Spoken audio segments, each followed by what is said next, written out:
Welcome, curious minds, to the deep dive.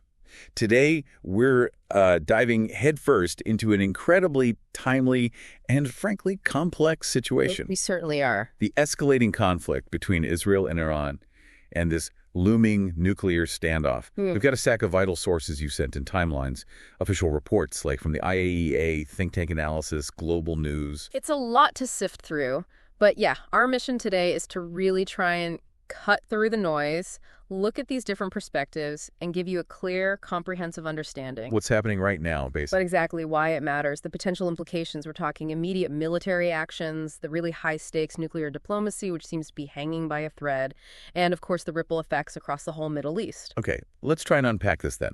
We need to look at the key players, their goals, the strategic moves unfolding right now, particularly focusing on the intensity up to today, June 21st, 2025. It's moving fast. Very fast. These sources are a crucial snapshot in time. All right, let's jump straight in. The latest developments. The sources paint a picture of some really intense military action. Israel launched a significant air campaign back on June 12th. That's right, and the stated aim was pretty explicit. Quote, degrade, destroy, and remove the threat of Iran's nuclear weaponization efforts. And it wasn't just talk. They followed up quickly with specific strikes, hitting sensitive Iranian nuclear sites on June 13th. Yes, and what's striking is the targets. Natanz, for instance. They reportedly hit the electricity infrastructure, yes, but also significantly damaged the underground nuclear cascade facility. That cascade, that's the centrifuges, right? The machines that enrich uranium. Exactly, a whole series of them linked together, so damaging that directly hits their ability to produce more enriched fuel quickly. And then there's Isfahan. What happened The there? reports say strikes damaged the Central Chemical Lab, a uranium conversion plant, the plant that makes fuel for the Tehran reactor, and facilities for processing enriched uranium metal. It's quite a list. So hitting these sites, I mean, that comes with massive risks, doesn't it? Oh, absolutely. You had the IAEA director, Rafael Grossi, speaking to the UN Security Council just yesterday, June 20th. He gave a really stark warning About what specifically? about the dangerous degradation of nuclear security at these sites because of the strikes. He specifically flagged the Bushehr nuclear power plant. The power plant. Yeah, cautioning that any damage there could lead to a very high release of radioactivity. He talked about potential core melt, large-scale evacuations, iodine tablets. I mean, just absorb that. The head of the IAEA explicitly warning about that level of catastrophe. Wow. Okay. That's alarming. So beyond those immediate nuclear sites, Israel's objectives seem to have broadened. They did. By June 20th, the IDF intensified strikes in southern and southwestern Iran, this time aiming directly at the IRGC's, the Revolutionary Guards' ballistic missile capabilities, their air defenses, command structures. Getting military infrastructure. E-installations, yeah. Yeah. Like the IRGC Karbala Operational Base in Avaz, the 6th Tactical Air Base in Bushehr.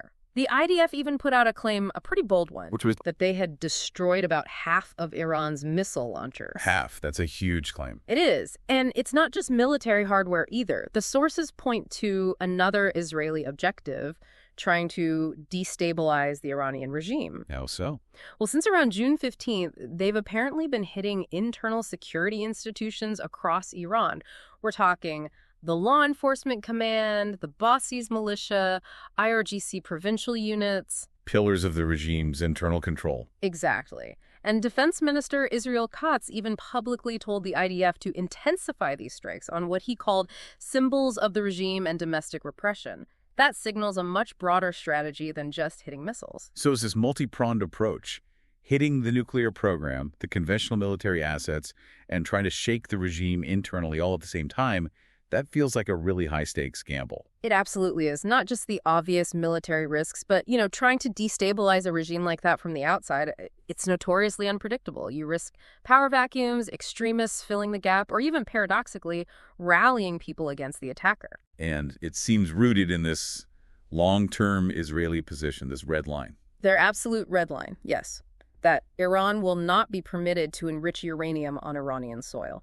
They see enrichment itself, any enrichment on Iranian soil, as the fundamental threat. And they think they might need U.S. help for some objectives. Well, senior Israeli officials apparently believe that to hit the really deep, hardened, underground nuclear sites effectively, they'd need U.S. assistance, specifically things like bunker buster bombs and the aircraft capable of delivering them. Okay, so that's Israel's posture, quite aggressive. The obvious question then is, how has Iran responded? They haven't just sat back, have they? No, far from it. Iran retaliated pretty decisively with ballistic missile attacks targeting Israel.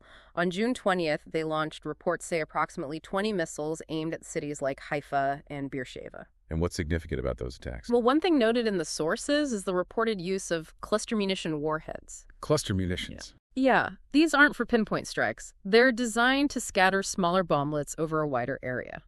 The thinking might be, to maximize damage if you can't guarantee hitting specific targets or penetrating sophisticated air defenses consistently. It suggests maybe causing broader disruption. And they did hit some specific places, not just random areas. Apparently so. The sources list sites like the Weizmann Institute of Science, the Gavium Negev Advanced Technologies Park, which reportedly has military and cyber facilities. But also, tragically, reports mention the Kal-Chabad daycare center being hit by cluster munitions, along with the Al Jarina Mosque and areas near government buildings in Haifa. So a mix of strategic targets and potentially indiscriminate civilian impact. That seems to be the outcome, yes, which highlights the danger of using weapons like cluster munitions in populated areas. What about their missile stocks? How many do they have left? Well, according to the IDF Chief of Staff, Elal Zamir, Iran started with about 2,500 missiles on June 12th. He claims they've launched at least 500 since then. So suggesting maybe 2,000 left maximum. That's the Israeli assessment. Now, Iran's IRGC claims their offensive capability is actually increasing, but some analysts looking at the pattern, like the decreasing number of missiles and successive volleys, suggest their ability to sustain these large-scale attacks might be weakening. Interesting. So claims on one side, analysis suggesting maybe a diminishing capacity on the other. Beyond just firing back, what seems to be Iran's actual strategy here amidst these strikes. That's where it gets really strategic, it seems. Iran's core approach looks designed to impose a dilemma on the United States and the international community. The dilemma. How? They seem to want to force a choice. Either you accept Iran's terms in nuclear negotiations terms that would likely allow them to keep enriching uranium, or you face this incredibly difficult, maybe impossible, long-term hunt for hidden Iranian nuclear material. So it's leverage. Either we get a deal we want, or good luck finding our stuff if you try the military route. That's essentially it. It's designed to protect their program one way or another, either through diplomacy on their terms, or by making military destruction unfeasible through dispersal and hiding. And they're actively playing this card. Seems so. Yeah. You had IRGC Major General Mohsen Rezai state publicly on June 20th that Iran has relocated its enriched material to a secure location to prevent it from being destroyed. Whether that's entirely true or a bluff. Exactly. The statement itself is a signal. It's meant to tell Israel and the U.S., your strikes might not achieve what you want. The valuable stuff is safe, and finding it will be hard. It ramps up the uncertainty for military planners. And meanwhile, their diplomatic demands haven't budged. Not at all. They're absolutely sticking to their stated right to enrich uranium. They see it as a sovereign right. And Foreign Minister Abbas Araghchi has been very firm. Iran's defense capabilities are non-negotiable. That's another red line from their perspective. So no room for compromise on enrichment or missiles, it sounds like. That's the public stance. And it's completely stalled diplomatic efforts, for now at least. How so? Well, Araghchi flat out rejected European calls to resume negotiations on June 20th. He repeated their condition. Iran will not negotiate until Israel ends its air campaign. So talks are off the table while they're being bombed. Pretty much. And there's this deep layer of mistrust, too. Iran's expressed uncertainty about trusting the United States in diplomatic talks. They apparently feel previous negotiations were just a cover for Israeli actions. Right. So connecting this to the bigger picture, it really highlights this deep mistrust and Iran's determination to hold on to its nuclear capabilities no matter the pressure. Absolutely. And this determination is backed by, well, a lot of material. The latest IAEA figures we have from May 17th, 2025, they're quite striking. What do they show?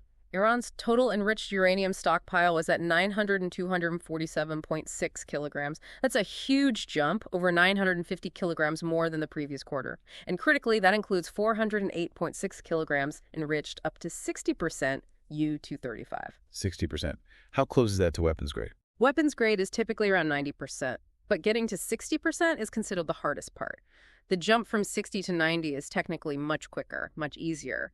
So having over 400 kilos of 60% material, that's a major concern for proliferation watchers.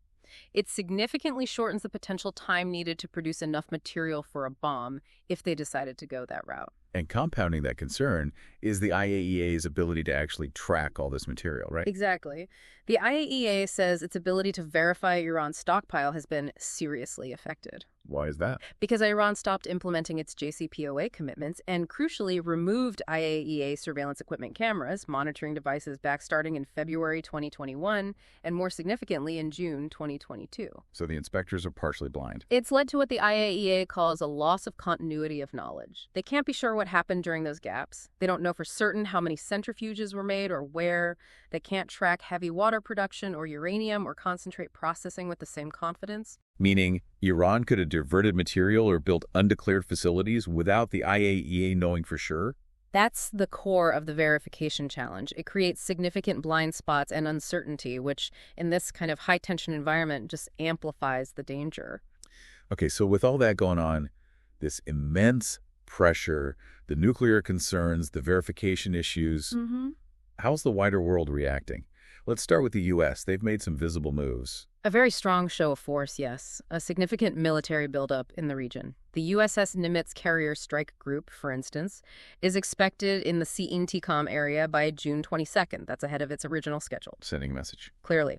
Plus, there are 5 U.S. guided missile destroyers now in the eastern Mediterranean. Their specific mission is stated as providing ballistic missile defense support for Israel. Helping counter those Iranian missile attacks. Seems likely. And on top of that, there's been a deployment of a large number of U.S. aircraft fighters, presumably, and importantly, 6 air-to-air refuelers into the Middle East. That signals readiness for sustained air operations if needed. And then there's President Trump's stance. He's laid down a marker, hasn't he? A very clear ultimatum. He's publicly threatened to support an air campaign targeting Iranian nuclear infrastructure if Iran fails to meet U.S. demands for zero enrichment. Zero enrichment. That's the U.S. demand. And he put a timeline on it. His press secretary, Caroline Leavitt, said on June 19th that the president will decide within the next 2 weeks. So a very short window, ostensibly for diplomacy to work, but with a clear military threat backing it up. And there was that interesting side note about him disagreeing with his own intelligence chief. Yeah, publicly disagreeing with his director of national intelligence about Iran's current nuclear weapons program status.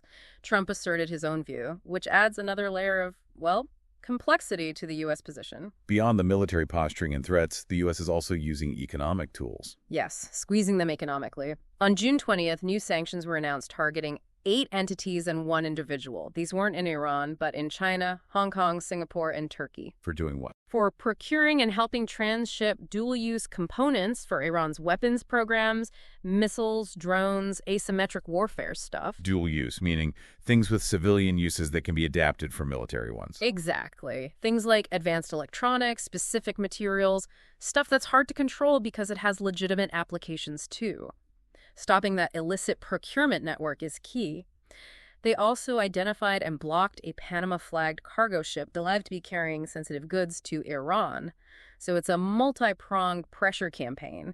Military, diplomatic threat, economic sanctions. Okay, so that's the U.S. What about other major powers like Russia and China? They see this differently, I imagine. Very differently. Presidents Putin and Xi issued a joint statement condemning Israel's actions as a violation of international law. Condemning Israel directly. Yes. And they stated their firm belief that there's no military solution here. They insist it must be achieved exclusively through political and diplomatic means. They've even offered to mediate. Which might be complicated given their own ties. Well, yes. Russia and Iran have that strategic cooperation agreement, and Moscow has explicitly warned Washington not to strike Iran, pointing to the risks of massive destabilization and even nuclear disaster. So their mediation offer comes with a clear geopolitical stance. And Europe. Are they managing to bridge the gap? They're trying, but it's tough.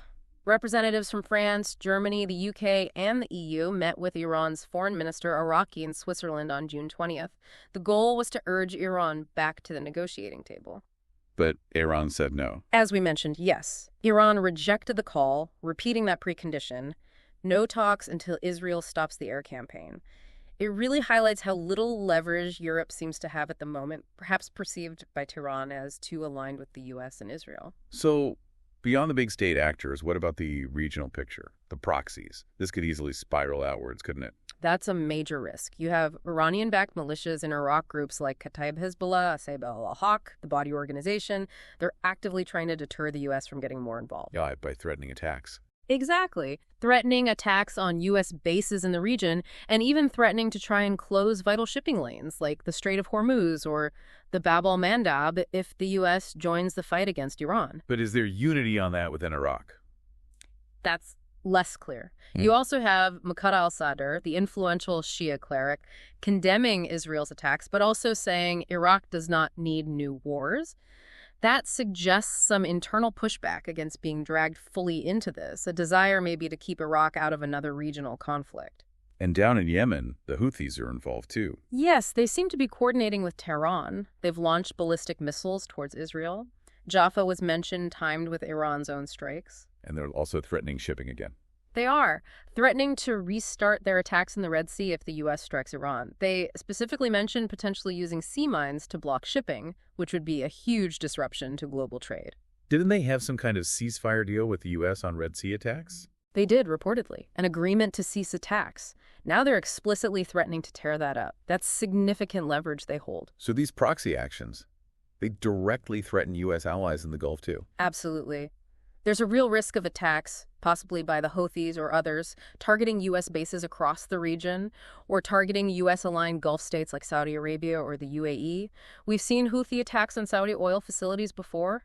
If this conflict escalates, those countries could easily become targets again, potentially disrupting global energy supplies. It really shows how interconnected this all is. This deep dive has certainly laid bare just how complex this conflict is.